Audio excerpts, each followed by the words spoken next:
വചനയാത്ര പുറപ്പാട് 1-ാം അധ്യായം. ഈജിപ്തിലെ അടിമത്തം.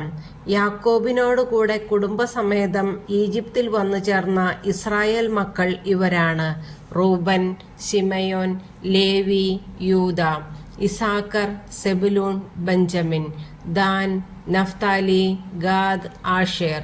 യാക്കോബിന്റെ സന്താനങ്ങൾ ആകെ 70 പേരായിരുന്നു.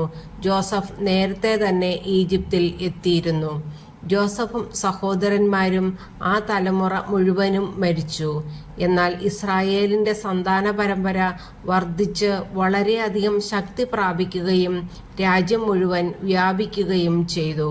അങ്ങനെയിരിക്കെ ഒരു പുതിയ രാജാവ് ഈജിപ്തിൽ ഭരണാധികാരിയായി. അവന് ജോസഫിനെ പറ്റി അറിവില്ലായിരുന്നു.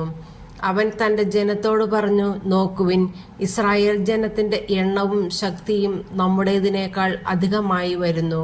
ഒരു യുദ്ധമുണ്ടായാൽ ഇവർ ശത്രുപക്ഷം ചേർന്ന് നമുക്കെതിരായി പൊരുതുകയും അങ്ങനെ രാജ്യം വിട്ടു പോവുകയും ചെയ്തേക്കാം. അതിനാൽ അവർ സംഖ്യയിൽ വർദ്ധിക്കാതിരിക്കാൻ നമുക്ക് അവരോട് തന്ത്രപൂർവം പെരുമാറാം.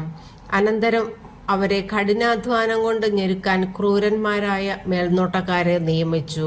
അങ്ങനെ ഇസ്രായേൽക്കാർ ഫറവോയ്ക്കു വേണ്ടി പിത്തോം, റംസേസ് എന്നീ സംഭരണ നഗരങ്ങൾ നിർമ്മിച്ചു.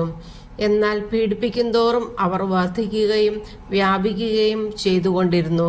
ഈജിപ്തുകാർ ഇസ്രായേൽ മക്കളെ ഭയപ്പെട്ടു തുടങ്ങി. അവരെ കൊണ്ട് നിർദ്ദയം അടിമവേല ചെയ്യിച്ചു. കുമ്മായവും ഇഷ്ടികയും കൊണ്ടുള്ള പണികളും വയലിലെ വേലകളും കഠിനാധ്വാനം കൊണ്ട് അവരുടെ ജീവിതം ക്ലേശപൂർണമാക്കി. മർദ്ദനത്തിന് കീഴിൽ അടിമവേല ചെയ്യാൻ ഇസ്രായേല്യർ നിർബന്ധിതരായി. ഈജിപ്ത് രാജാവ് ഷിഫ്ര, പൂവ എന്നു പേരായ 2 ഹെബ്രായ സൂതികർമ്മിണികളോട് പറഞ്ഞു: നിങ്ങൾ ഹെബ്രായ സ്ത്രീകൾക്ക് പ്രസവ ശുശ്രൂഷ നൽകുമ്പോൾ ശ്രദ്ധിക്കുവിൻ. പിറക്കുന്നത് ആൺകുട്ടിയെങ്കിൽ അവനെ വധിക്കണം, പെൺകുട്ടിയെങ്കിൽ ജീവിച്ചു കൊള്ളട്ടെ. എന്നാൽ ആ സൂതികർമ്മിണികൾ ദൈവഭയമുള്ളവരായിരുന്നതിനാൽ രാജാവ് പറഞ്ഞതുപോലെ ചെയ്തില്ല. അവർ ആൺകുട്ടികളെ ജീവിക്കാൻ അനുവദിച്ചു. ആകയാൽ രാജാവ് സൂതികർമ്മിണികളെ വിളിച്ചു ചോദിച്ചു: നിങ്ങൾ എന്തുകൊണ്ട് ഇങ്ങനെ ചെയ്തു?